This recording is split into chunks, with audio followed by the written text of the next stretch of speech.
Hello madlang people, ipasyal ko po kayo dito sa San Jose, Batangas, Egg Basket of the Philippines. So ito po yung bagong tayo ng munisipyo ng Batangas.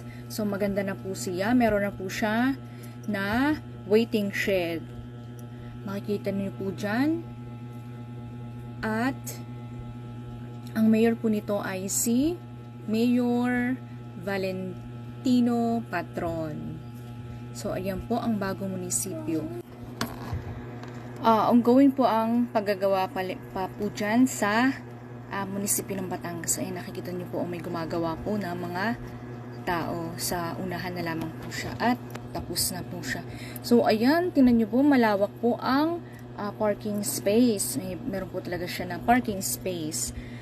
Mas malawak po at mas maganda po doon kaysa sa luma na munisipyo ng San Jose. Doon po ay crowded na po siya. So, ayan, Egg Basket of the Philippines. So, ayan po ang pahapyaw na tour ng munisipyo ng San Jose, Batangas. Napakaganda po. At sana ganun din po ang mangyari dito sa amin, sa bayan ng Infanta, ang itatayong bagong munisipyo ng Infanta. Maging maganda, kagaya rin po nito at malinis. So, okay guys, thank you for watching. God bless.